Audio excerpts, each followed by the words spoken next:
Malam itu, hujan turun deras seperti ingin menenggelamkan seluruh kota kecil bernama Tegal Sari. Di dalam sebuah rumah bergaya kolonial yang sudah berdiri puluhan tahun, keheningan menyelimuti setiap sudut ruangan. Rumah itu milik keluarga Pak Dirga dan Bu Sekar, pasangan paruh baya yang disegani oleh tetangga sekitar karena kesederhanaan dan reputasi baik mereka. Rumah yang biasanya hangat dengan tawa keluarga kini terasa hampa. Semua orang telah masuk ke kamar masing-masing, kecuali satu orang. Farhan, menantu laki-laki Bu Sekar, baru saja pulang dari acara makan malam bersama rekan-rekan kantornya. Sebenarnya bukan sekadar makan malam, lebih tepatnya pesta kecil di villa kolega barunya di luar kota. Istrinya, Dira, sempat melarang karena cuaca tak menentu, dan ia sendiri sedang kurang sehat. Tapi Farhan bersikeras pergi. Ini soal jaringan kerja, katanya, dengan nada yang tak ingin dibantah. Farhan adalah pria yang di luar tampak bertanggung jawab. Ia bekerja di bidang manajemen proyek pembangunan infrastruktur dan sering berpindah-pindah lokasi kerja. Tubuhnya tegap, wajahnya berwibawa. Tapi ada sisi dalam dirinya yang rapuh dan mudah larut dalam tekanan. Ketika stres menumpuk, ia mencari pelarian dalam minuman keras. Kebiasaan lama yang diam-diam membuat Dira cemas setiap kali Farhan pergi terlalu lama. Malam itu, Farhan kembali dalam keadaan mabuk berat. Tubuhnya limbung, matanya berat, dan pikirannya kabur. Hujan membasahi seluruh pakaiannya saat ia turun dari mobil sewaan yang membawanya pulang. Jalanan kompleks sudah sepi, lampu jalan berpendar redup karena berkabut air. Farhan nyaris tersandung di tangga teras sebelum akhirnya berhasil membuka pintu rumah yang tak dikunci. Kebiasaan lama keluarga Pak Dirga karena merasa lingkungan mereka cukup aman. Semua lampu di dalam rumah sudah dipadamkan. Hanya cahaya samar dari akuarium di ruang tamu yang menyala kebiruan. Farhan mengangkat kepalanya dengan susah payah, memejamkan mata sebentar, lalu menatap sekeliling dengan pandangan buram. "Dira, sayang," gumamnya pelan, dengan lidah yang sedikit berbelit. Langkahnya goyah ketika menapaki anak tangga menuju lantai atas. Ia tidak tahu bahwa langkah kakinya menuju arah yang salah. Dalam kepalanya, ia hanya ingin menemukan ranjang, selimut hangat, dan tubuh Dira yang selalu menenangkannya. Tapi karena gelap dan pengaruh alkohol yang masih kental di tubuhnya, Farhan salah membuka pintu. Pintu itu sedikit terbuka, seperti menantinya untuk masuk. Ia mendorongnya perlahan. "Cek, Kit!" Derit engsel terdengar, tapi tidak ada yang bangun. Di dalam kamar itu, gelap, hanya ada bayangan samar dari tirai yang bergoyang tertiup angin malam.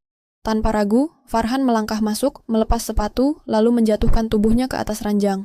Ia mendekap sosok yang sudah berbaring lebih dulu, mengira itu adalah istrinya yang tertidur menunggu kedatangannya. Apa yang Farhan tidak tahu? Itu bukan kamar Dira. Itu kamar Bu Sekar, ibu mertuanya. Bu Sekar tidur dalam balutan daster panjang warna biru muda. Rambutnya yang sedikit beruban dibiarkan terurai. Ia belum sepenuhnya tertidur lelap ketika tiba-tiba merasakan kehangatan tubuh yang masuk ke balik selimutnya. Ia mengira suaminya, Pak Dirga, sudah pulang dan diam-diam ingin memeluknya. Hal itu biasa. Sudah puluhan tahun mereka menikah. Pak Dirga bukan tipe romantis, tapi ada malam-malam tertentu saat ia pulang kerja dan diam-diam memeluk istrinya dari belakang. Hanya ingin merasa dekat setelah hari yang panjang. Refleks, Bu Sekar menyambut pelukan itu dengan tenang. Ia memejamkan mata, mencoba membujuk dirinya bahwa ini adalah malam biasa, seperti yang sudah-sudah. Tapi malam itu tidak biasa, karena sosok yang memeluknya bukan suaminya. Dan di luar, hujan masih turun, makin deras seolah ingin menyembunyikan sesuatu yang tak seharusnya terjadi. Waktu terus berjalan. Hujan masih menyanyikan iramanya di luar jendela, namun di dalam kamar Bu Sekar, suasana berubah menjadi ganjil dan tegang. Farhan memeluk tubuh di depannya dengan lembut, seakan sedang mencoba meredam segala kegelisahan yang mengendap dalam dirinya. Tangannya melingkar di pinggang Bu Sekar, wajahnya menempel di tengkuknya, menghirup aroma sabun dan wangi lembut khas wanita paruh baya yang terawat. Dalam pikirannya yang masih diracuni alkohol, ia benar-benar yakin bahwa tubuh hangat yang sedang ia peluk adalah Dira, istrinya. "Sayang, aku capek," bisiknya, pelan dan berat.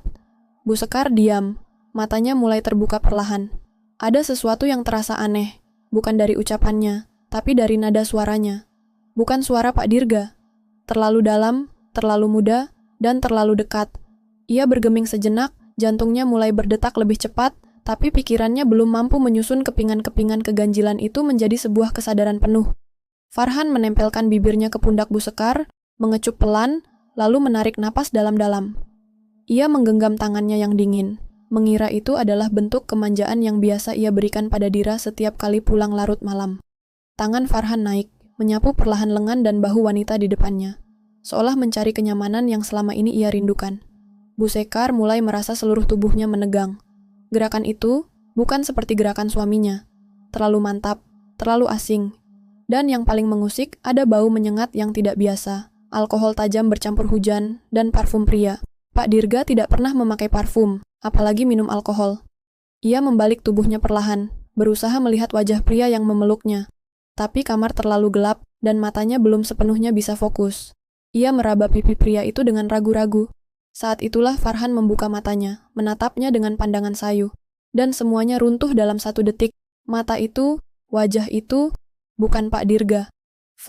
Farhan, suara Bu Sekar tercekat. Farhan hanya mengangguk pelan, dengan senyum mabuk yang tak menyadari kekeliruannya. "Aku kangen, Dir." Bu Sekar membeku. Detak jantungnya melonjak. Ia menarik diri secepat yang ia bisa, menepis tangan Farhan dari tubuhnya. Lalu duduk di sisi ranjang, sambil menutup mulutnya dengan kedua tangan. Matanya membelalak, tubuhnya gemetar hebat. Ia tidak bisa berkata apa-apa. Yang barusan terjadi. Apa itu nyata? Sementara Farhan baru menyadari bahwa ada sesuatu yang salah. Sangat salah. Cahaya petir sesaat menyambar dari balik tirai, memperlihatkan wajah wanita yang baru saja ia peluk, bukan Dira. Itu wajah ibu mertuanya. Wajah yang selama ini ia hormati, yang selalu menyambutnya dengan senyuman ramah di meja makan. Farhan tersentak mundur, jatuh terduduk di lantai. Nafasnya memburu, kepalanya berdenyut hebat, dan dunia seperti runtuh di sekelilingnya. "Ya Tuhan, apa yang aku?" Bu Sekar berdiri terburu-buru. Wajahnya pucat pasi. Kamu pikir aku siapa?" Aku nggak tahu. Aku pikir itu, Dira." Farhan tergagap, suara parau, tubuhnya masih goyah karena alkohol. Keluar dari kamar ini sekarang juga," bentak Bu Sekar dengan suara yang tidak pernah ia gunakan sebelumnya. Gemetar, marah, jijik, dan hancur bercampur menjadi satu.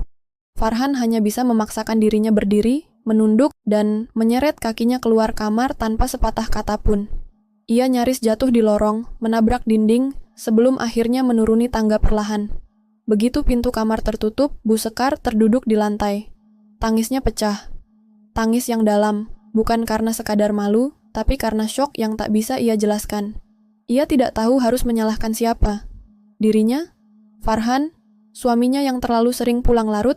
Atau keadaan yang begitu kejam mempermainkan rasa aman yang ia jaga bertahun-tahun?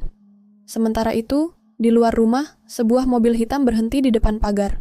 Lampunya padam. Mesin mati. Pak Dirga pulang. Ia baru saja menyelesaikan tugas mendadak di kantor cabang. Memutuskan pulang lebih awal karena merasa tak enak hati. Entah kenapa, sejak sore hatinya gelisah. Ada firasat aneh yang tidak bisa ia abaikan. Ia membuka pagar pelan, lalu berjalan masuk. Langkah kakinya terhenti di depan pintu rumah yang setengah terbuka. Hujan mulai reda, menyisakan tetes-tetes air dari genting. Dan dalam ketenangan yang palsu itu, badai sebenarnya baru saja dimulai. Pak Dirga melangkah masuk ke dalam rumah dengan langkah pelan. Sepatunya basah, menimbulkan jejak di lantai kayu. Suasana di dalam rumah terasa berbeda malam itu. Ada sesuatu yang tidak bisa dijelaskan oleh logika, hanya terasa oleh naluri seorang suami dan seorang ayah. Ia mematikan alarm di ponsel, menyampirkan jas hujannya di gantungan, lalu berjalan menuju tangga dengan hati-hati. Tapi sebelum kakinya menjejak anak tangga pertama, ia mendengar sesuatu dari lantai atas. Suara pintu dibanting dan isakan tertahan. Sejenak ia diam. Jantungnya berdetak lebih cepat. Instingnya menuntunnya menaiki tangga dengan pelan, nyaris tanpa suara. Dan saat mencapai lantai 2, ia melihat sesosok pria keluar dari kamar istrinya, dengan langkah limbung dan wajah kacau. Farhan. Pak Dirga berhenti di ujung tangga. Matanya menyipit, mulutnya menganga, tidak percaya pada apa yang baru saja ia lihat. "Farhan?" Dari kamar Sekar. Farhan berhenti ketika menyadari kehadiran mertuanya. Mereka saling tatap dalam hening yang menyesakkan. Mata Farhan merah, wajahnya pucat, napasnya berat. "Farhan!" Suara Pak Dirga pelan, tapi penuh amarah yang ditahan. "Ngapain kamu dari kamar istri saya?" Farhan tidak bisa menjawab. Bibirnya terbuka, tapi tak ada suara keluar. Ia hanya menunduk, seperti anak kecil yang tertangkap mencuri. Pak Dirga melangkah mendekat dengan wajah tegang. Saya tanya, "Jawab, kenapa kamu keluar dari kamar Sekar jam segini?" Suara pintu kamar terbuka lagi. Bu Sekar berdiri di ambang pintu dengan wajah yang basah oleh air mata. Tubuhnya gemetar. Ia tidak sanggup menatap suaminya. "Dirga, jangan, tolong," ucapnya pelan. Pak Dirga menoleh. Matanya menatap istrinya dengan luka yang belum sempat tumbuh, tapi sudah terasa menyakitkan. "Jangan apa, Sekar? Jelaskan. Saya pulang jam segini, saya lihat menantu kita keluar dari kamar kamu, dan kamu bilang, 'Jangan,'" isak Bu Sekar pecah. "Itu semua kecelakaan. Dia pikir aku Dira. Dia mabuk, aku pun nggak tahu." Pak Dirga mendekat ke istrinya, menatapnya dengan mata yang tak pernah ia gunakan sebelumnya. "Kamu tahu berapa tahun kita menikah, Sekar? Kamu tahu saya kerja keras siang malam, buat rumah ini tetap berdiri, buat nama keluarga kita tetap bersih." Suaranya mulai meninggi. "Lalu malam ini, kamu dipeluk menantu kita sendiri dan kamu bilang, kamu nggak tahu?" Dari lantai bawah, langkah kaki terdengar tergesa. Dira, putri mereka, naik dengan cepat, terpancing oleh suara bentakan ayahnya. Begitu sampai di atas, ia mendapati ketiga orang yang paling ia cintai, berdiri dalam ketegangan yang belum pernah ia saksikan seumur hidup. "Ayah, Ibu, Farhan," suaranya tercekat saat melihat wajah ibunya hancur, suaminya lemas, dan ayahnya hampir kehilangan kendali. "Apa yang terjadi?" tanya Dira. Suaranya mulai bergetar. Tak ada yang menjawab. Hening sejenak, lalu Pak Dirga menoleh kepada Dira. "Kamu tanya suamimu itu," ucapnya pelan tapi tajam. "Dia baru saja keluar dari kamar ibumu." Wajah Dira memucat. Itu nggak mungkin." Farhan akhirnya angkat bicara. "Dir, aku pikir itu kamu. Aku mabuk, aku salah kamar." "Salah kamar?" Dira menatapnya dengan wajah tercabik. "Kamu menyentuh ibuku dan bilang itu salah kamar." Tangis Dira pecah. Ia mundur selangkah, lalu terduduk di lantai, memeluk lututnya, menggigil seperti anak kecil. Ia tak bisa memproses semua ini. Suaminya, ibunya. Dalam satu malam, semua hancur. Pak Dirga menoleh ke Farhan lagi. "Keluar dari rumah saya, sekarang juga. Sebelum saya lakukan hal yang akan saya sesali." Farhan tidak membantah. Ia hanya berjalan perlahan menuruni tangga, seperti mayat hidup. Tak membawa apapun, tak menoleh ke belakang. Hanya keluar, bersama hujan yang kini tinggal gerimis. Di lantai atas, Pak Dirga berdiri diam. Tatapannya kosong. Ia tidak menyentuh istrinya, tidak menghibur putrinya. Ia hanya menatap keluar jendela dan berkata, "Pelan, kepercayaan, Sekar. Itu cuma sekali. Setelah hilang, nggak ada cara untuk balikin utuh lagi." Bu Sekar menunduk. Ia tahu, dan luka itu, lebih dari apapun, tidak akan pernah bisa benar-benar sembuh. 3 minggu berlalu sejak malam yang mengubah segalanya. Di rumah besar yang dulunya selalu dipenuhi obrolan hangat dan tawa kecil di pagi hari, kini yang terdengar hanyalah keheningan panjang. Seperti rumah itu sedang berkabung diam-diam. Tak ada suara sendok bertemu gelas, tak ada suara tawa Dira di dapur, tak ada obrolan ringan Bu Sekar dan Pak Dirga di teras belakang setiap sore. Farhan tidak pernah kembali. Setelah malam itu, ia pergi begitu saja, tanpa pesan, tanpa permintaan maaf. Ia seakan menghilang. Dira sempat mencarinya, bukan karena ingin membenarkan sesuatu, tapi karena butuh penjelasan. Tapi Farhan memilih diam, seperti pengecut yang lari dari reruntuhan yang ia timbulkan sendiri. Perceraian mereka tidak pernah dibicarakan secara formal. Tak ada pengacara, tak ada sidang. Dira hanya menyerahkan kembali cincin kawinnya ke dalam laci kamar. Dan sejak saat itu tidak pernah menyebut nama Farhan lagi. Sementara Bu Sekar, sejak kejadian malam itu, memilih mengurung diri di kamar. Ia menjalani hari-hari dalam diam, menyibukkan diri dengan pekerjaan rumah tangga yang sebenarnya tidak perlu dilakukan olehnya sendiri. Setiap kali bertemu tatap dengan suaminya, matanya selalu menunduk.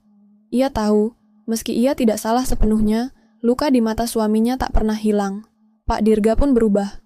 Pria yang dulu selalu menjadi pilar keteguhan keluarga itu kini menjadi lebih pendiam, lebih dingin. Ia tidak pernah membentak, tapi juga tidak lagi menyapa. Ia hadir di rumah seperti roh yang hanya berjalan melewati lorong-lorong kenangan, mencari bagian dari dirinya yang hilang malam itu. Pada suatu sore, Dira duduk sendiri di teras, memandangi pohon mangga tua yang sejak kecil selalu jadi saksi tumbuhnya keluarga mereka. Bu Sekar mendekat dengan langkah pelan, membawa 2 cangkir teh. Ia duduk di samping Dira. Untuk pertama kalinya, setelah berhari-hari menghindari percakapan.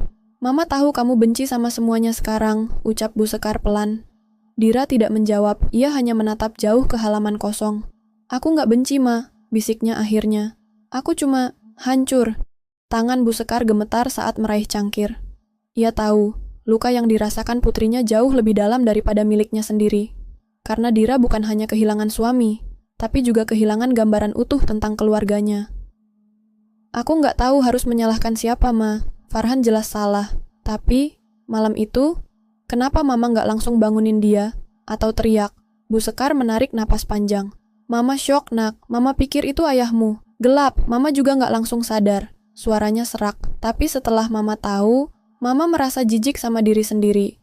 Mama nggak akan pernah bisa memaafkan diri Mama. Dira akhirnya menoleh ke ibunya. Mama juga korban. Tapi sayangnya, korban pun bisa jadi penyebab luka buat orang lain. Air mata Bu Sekar jatuh. Keduanya diam. Di tengah kesunyian sore itu, mereka saling memahami satu hal. Tidak semua luka harus disembuhkan, tapi harus diakui. Di malam yang sama, Pak Dirga duduk di ruang tamu sendirian. Ia menatap foto keluarga yang diambil 5 tahun lalu, di mana mereka masih lengkap, tersenyum di depan rumah ini, dengan bunga bougainville yang sedang mekar. Ia mengangkat foto itu, memandang satu persatu wajah di dalamnya, lalu meletakkannya kembali di meja. Bu Sekar duduk di hadapannya. Dirga, aku tahu mungkin aku nggak akan pernah bisa balikin rasa percaya kamu. Tapi aku cuma mau bilang satu hal. Aku tetap istrimu. Dan aku akan ada di sini kalau kamu butuh bicara. Pak Dirga menatapnya. Lama. Wajahnya tak menampilkan amarah, tapi bukan juga pengampunan. Hanya hampa. Kita sudah terlalu tua buat bercerai, Sekar, katanya akhirnya. Tapi kita juga sudah terlalu rusak untuk kembali seperti dulu. Bu Sekar mengangguk pelan. Ia tahu, dan ia tidak meminta lebih.